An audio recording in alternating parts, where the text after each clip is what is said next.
1 अक्टूबर 2024 को ईरान ने इजरायल के ऊपर 180 से ज्यादा बैलिस्टिक मिसाइल दागी और इस हमले के बाद इजरायल ने कहा था कि वो ईरान से बदला जरूर लेगा। और इजरायल के इस ऐलान के बाद से ही ईरान के परमाणु ठिकानों पर इजरायली हमले का खतरा मंडरा रहा है।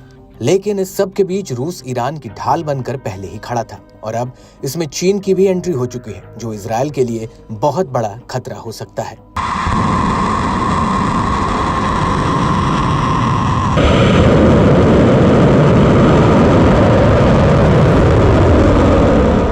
दरअसल चीन के लेजर एंटी ड्रोन सिस्टम अब ईरान में तैनात हो चुके हैं, जिससे इस बात की तस्दीक होती है कि इजरायली हमलों से बचने के लिए अब चीन ने ईरान को कई ताकतवर हथियार दिए हैं और ये हथियार आज के जमाने की तकनीक और ताकत से लैस हैं। और दरअसल 27 दिसंबर 2024 को हिजबुल्लाह के प्रमुख हसन नसरल्लाह को आईडीएफ ने एक हवाई हमले में ढेर कर दिया था।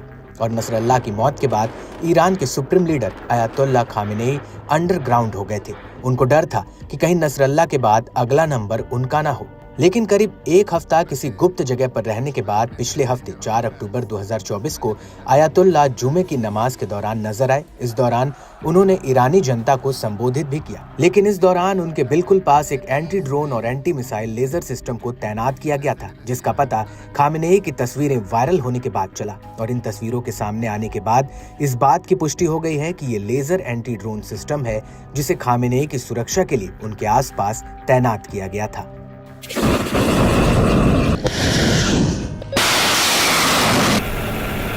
जब इन तस्वीरों को बेहद करीब से देखा गया तो इस बात का पता चला कि ये चीन के लेजर एंटी ड्रोन सिस्टम ही है। हालांकि इनका मॉडल कौन सा है, इस बात का खुलासा नहीं हुआ है। एक्सपर्ट्स का कहना है कि इसकी रेंज करीब 4 किलोमीटर तक है। ये चीन के साइलेंट हंटर सिस्टम का एक वेरिएंट हो सकता है। हालांकि कुछ जानकारों का मानना है कि तेहरान में दिखा लेजर एंटी ड्रोन सिस्टम चीन के साइलेंट हंटर से अलग है, क्योंकि दोनों के अपर्चर के साइज में काफी फर्क है। चीन के साइलेंट हंटर का अपर्चर छोटा है, जबकि ईरान के एंटी ड्रोन सिस्टम का अपर्चर आकार में बड़ा था।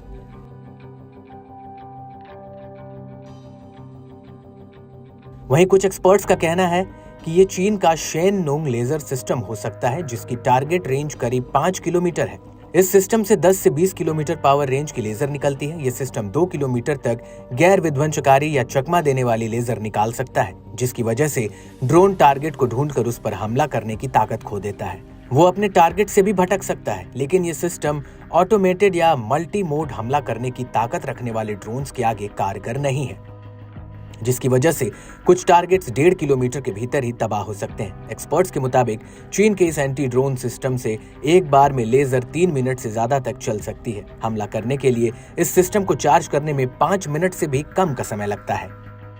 वहीं इसको लेकर यूरेशियन टाइम्स ने चीन की आर्मी पीएलए पर नजर रखने वाले एक्सपर्ट्स के हवाले से बताया कि तेहरान में दिखा लेजर एंटी ड्रोन सिस्टम चीन का Shen Nong 3000 anti drone laser guided system हो सकता है। इसका डिजाइन अलग हो सकता है। एंटी ड्रोन लेजर सिस्टम काफी सामान्य है और पीआरसी द्वारा मैन्युफैक्चरर किए गए इस श्रेणी में कई एंटी ड्रोन प्रोडक्ट्स उपलब्ध हैं। ये भी हो सकता है कि ये चाइनीज प्रोडक्ट ना हो और ईरान का स्वदेशी एंटी ड्रोन सिस्टम हो।